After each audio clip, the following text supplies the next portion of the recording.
Hi everyone. Today we are going to discuss about basic simple sample and hold circuit here by the help of op-amp. So in order to look into the basic sample and hold circuit with the help of op-amps, first of all we should know how does it works. We should know how the sample and hold circuit should work, right? So here we have one input voltage and one output voltage. This one. So this is the input voltage and this is V0 is the output voltage, and we have one switch here, and so here we'll apply some control signal by the help of the control signal. So we can make it on and off. The switch can be on and off, and we have some capacitor, that is C. Across the capacitor we are going to take the output. So what do you know before going to this?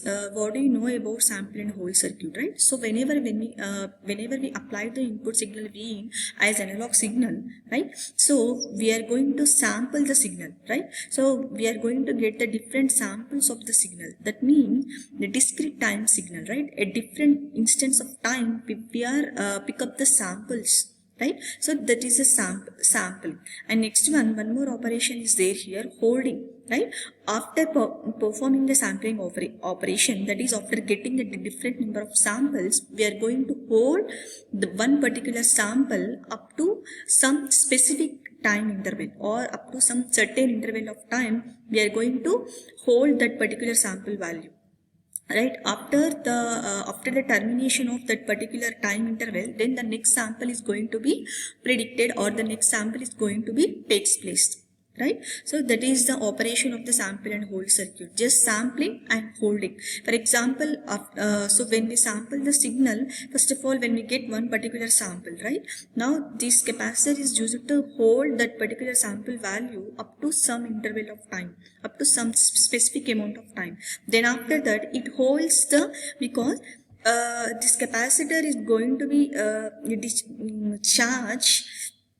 It is going to store some value, in the sense what this capacitor is going to be charged, right? But there is no discharge path for this capacitor C, because there is no resistor here across the capacitor C to get discharged, right? So there is no option for this capacitor C to get discharged. So it has to hold that particular value until the next sample, next sampling cycle process will start, right?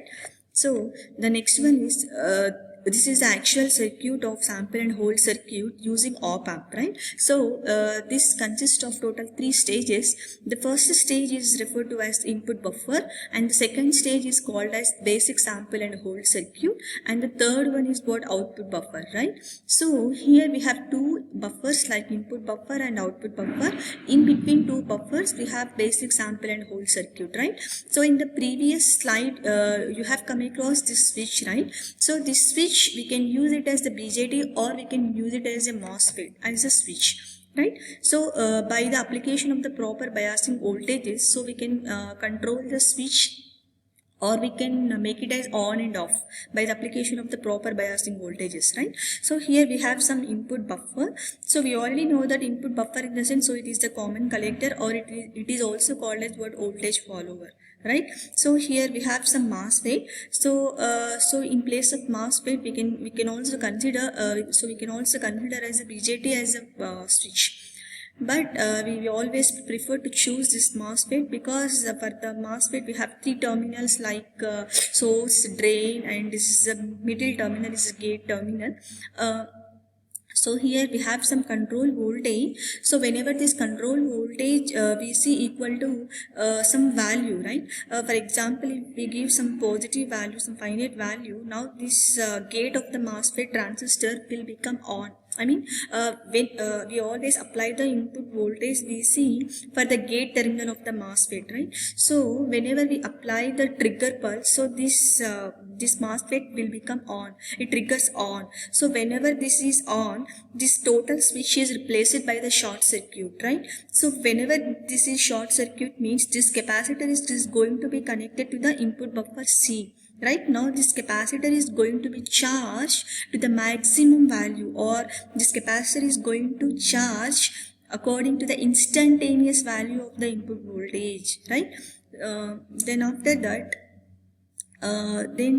actually after getting stored some value by this capacitor, right? Then after that, so whenever this Vc equal to 0, right? So for example, if the control voltage Vc equal to 0, then here the input to the gate of the MOSFET is equal to 0, right? Now this MOSFET will become off, right? So whenever this is off, in the sense the total switch is replaced by the open circuit, right? So open circuit in the sense, now this capacitor C is disconnected from the input buffer, right? So now this capacitor has to discharge, because in the earlier case, so in the earlier it has charged to some value, some finite value, right? But now it is disconnected from the input buffer, right? So it has to discharge, but it is not able to discharge because there is no high because here we have the op-amp circuit which is going to have the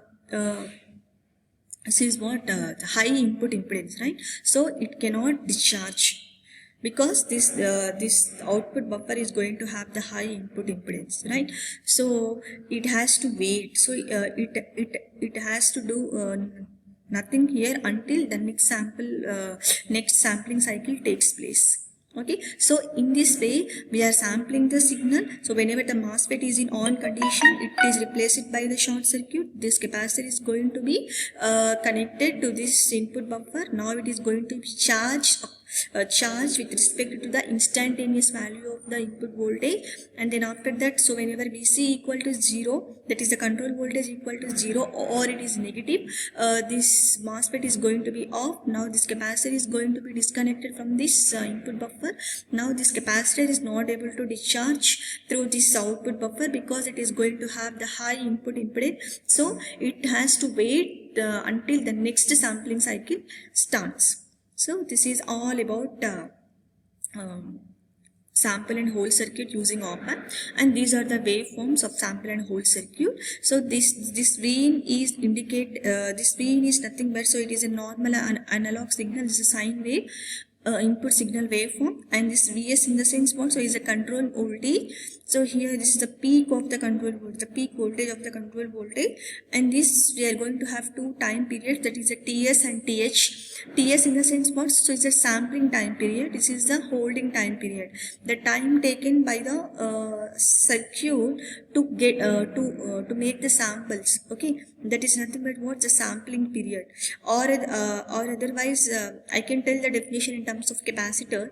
The sampling period is defined as the time taken by the capacitor to charge to the instantaneous or the maximum value of the input voltage.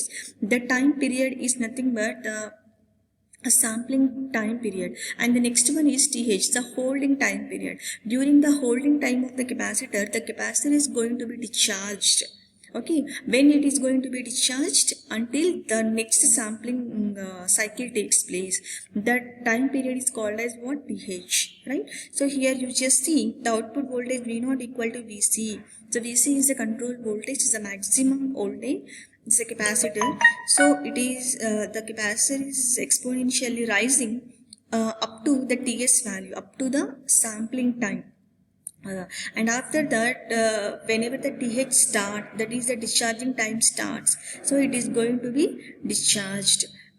That means what? So it is a holding time. It's a holding time. The sample value is going to be holded for the certain duration of time. Then after that, again the TTS time interval starts, means that the MOSFET will become on, and now the capacitor is again going to be discharged. It's going to be charged, and after that we are going to store the value, and after that, so like this we are going to get the sample and hold circuit output, and last we are going to see the applications of the op-amp, right? These are the four very important applications of op-amp. That is what, so we can use the op-amp in the pulse modulation, and we can use in digital interfacing and in ADC also. ADC means what? analog to digital converter, right? So because sample and hold circuit, in the sense here we are converting the input analog signal into the samples in the sense mode, it's a discrete signal. So we can use the op amp in the ADC and DAC circuits also, and at the last we are using this op amp in, so we can use this op amp in analog DMUX also. Okay, this is all about the sample and hold circuit using op amp and various applications of the op amp. Okay, thank you.